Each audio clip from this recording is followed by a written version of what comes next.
106.9. Yeguso atwa dear agime nsam ka sebo so ne body awura ma ofifie mantemu e wana mo so nkwanhia brane asi na ne nyina ne se eye tipa track mirikatanta bi pa ode ukobie mu Kasoa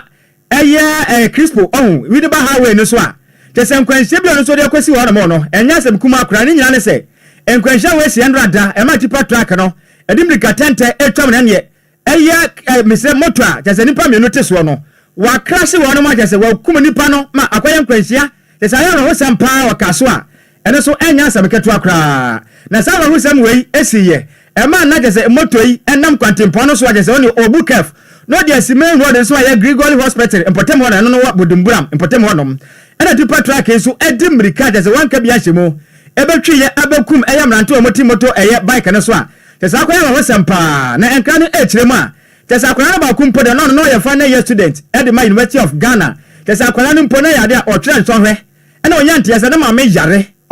na ma me yare o ndokwa ko hwe na ma me e wa Kasoa mpotem ho no mu a tese akọ no wanka bia hyemu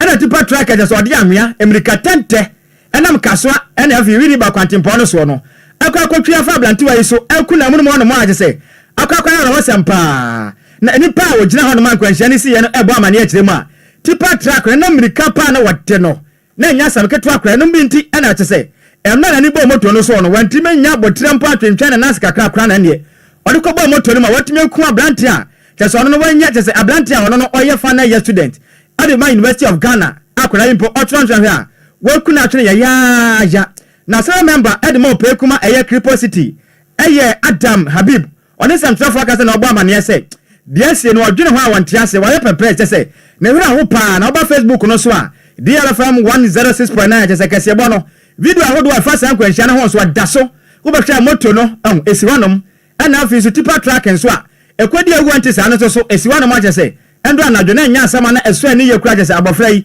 ne nkwa afri ne sai ya asama man echiremu a san kwanhia na esi ye na ode sombo edi back eye tipa track daba na free say emirika shenkane ne dia no na no adentoto na ano aden pa afi so toto sere say asenkafo ahodo amofa kwan no so mo nya botre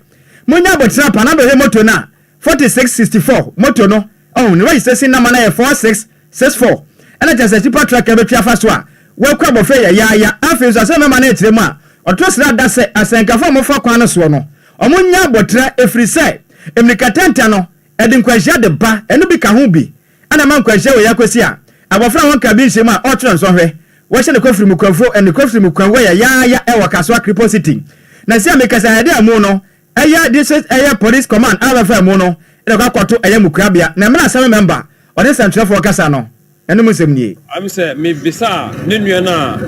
ono aprapra no na o se omo free sprinters and buy nanso media de metime eka acha driver no say abotre na ya driver enya gidigidi okọ no kakra obeduru bebia okọ na sa speed ya okọ hwe de ode ya obi wakunipa no ya obi asi umekwa aba no aprapra no ho nyina roro enti se enya abotre na ya driver a enka we nyina ensi ote ase enti e besra se kwan no afi no mo ye na yie amaye na aba ne san na gidigidi ya obeku obi ya wa hase nti besra driver fo obia enya botre e wakwan so sana be ya obekofie no na odi kwa akofie waso obia wa nkwala ne mamefo ne yerefo no wofie na se wo ba na obeye obi sei na wakwa je na oyeye ote asente e pamochaw enazi omo cross kwan no so omo hwe yie riders o motor riders so yesramo a ye nyina ya kwan hia ye nti besra se obia nya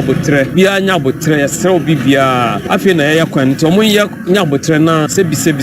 okwa akopɛ kakra kofie ne ɛna obewu okwan ho ana ebe stress obi anya abotre DLFM 106.9 eni awuti assembly member edema opekuma Cripo City ewo electoral area ne din ede Adam Habib ɛna wote de na ba Facebook no so a enkwanhye na si ye ne videos ahodo efa ho yira do eda Facebook no so DLFM 10